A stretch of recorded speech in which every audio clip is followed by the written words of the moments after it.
ডিফু নগৰৰ 4 নং ৱাৰ্ডত কালি নিশাৰ পৰা মুক্ত বিচৰণ কৰি ফুৰা বনৰীয়া হাতীটোৱে শনিবাৰে দিনৰ 1 বজাত এজন যুৱকক গছকি মাৰে। মানুহে হাতীটোক খেদি ফুৰাৰ পিছতে হাতীটোৱে খেদি আহি গছকি মাৰে যুৱকজনক।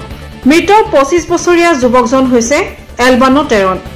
বন বিভাগৰ বিৰুদ্ধে তীব্ৰ ক্ষোভ উজাৰিলে গাঁৱৰ ৰাইজে। বন বিভাগে পুৱা 9 বজাতে আহি চাহ তামোল খাই সময় পাৰ কৰাৰ বাবে এজন লোকে প্ৰাণ দিব লগা হল বুলি ৰাইজে অভিযোগ কৰে।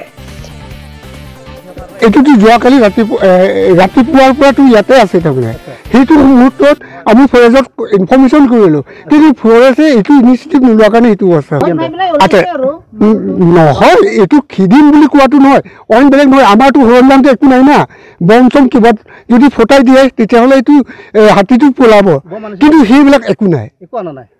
ৰেংমাই আহি পেলাই তাৰপিছত ফোন কৰিছে, তেতিয়াহে আহিছে গাৰ্ডকেইটা।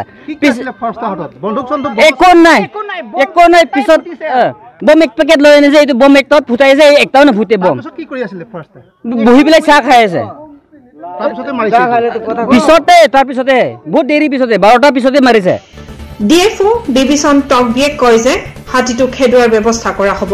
চৰকাৰী নিয়ম অনুসৰি 4 লাখ টকা ক্ষতিপূৰণ দিয়াৰ কথা কোৱাৰ লগতে তেওঁ বনাঞ্চল ধ্বংস কৰি গাঁও স্থাপন কৰাৰ বাবে হাতী মানুহৰ সংঘাত হোৱা বুলিও কয়।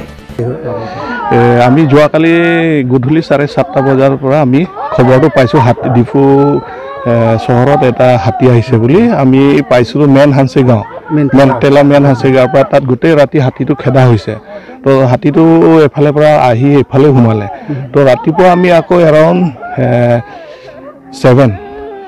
7:38 এনেকুৱাতে আকৌ আমি গম পালোঁ যে হাতী ৰংকিমিৰ ওচৰত টিচাৰ লাংচতে হাতীটো আছে বুলি। তেতিয়া আপোনালোকৰ মিডিয়া পাৰ্চনে মোক কণ্টেক্ট কৰিছিলে, আৰু ইয়াতে ছ'চিয়েল এক্টিভিষ্ট আমাৰ ইডানিয়েল টেৰন ডাঙৰীয়া আৰু বহুত মানুহে মোক ফোন কৰিছিলে। তেতিয়া মই এডভাইচ দিছিলোঁ যে হাতীটো পথাৰত খাই আছে কৈছে, তেনেহ'লে আপোনালোকে ওচৰত নাযাব, দিগদাৰ নিদিব। এতিয়া যি খাইছে এইটো পিছত আমি চাই লওঁ, আমি কৈছোঁ, এডভাইচ দিছোঁ।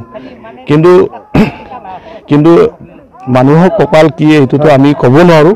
এটা যে আমাৰ কাৰণে দুৰ্ভাগ্য, আৰু যে আমাৰ লগত আমাৰ ব্ৰাদাৰ্ছ আমাৰ মাজত পৰা নাইকিয়া হৈ গ'ল এই হাতীটোৰ কাৰণে।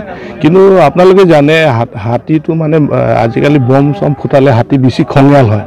সেইকাৰণে মই কৈছোঁ পিছফুলি হাতীটো লাহেকৈ আমি খেদিম, কিন্তু আপোনালোকে ওচৰ চুবুৰীয়া উৎপাত নকৰিব।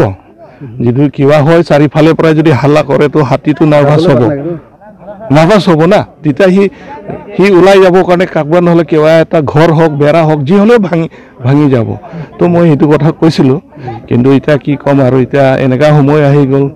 কিন্তু এতিয়া আমি এইটো ডেড বডিটো লৈ আমি PM কৰিম। ফৰ্মেলিটিজ কৰাৰ পাছত আমি আকৌ এইটো ফেমিলিক হেণ্ড অভাৰ কৰিম।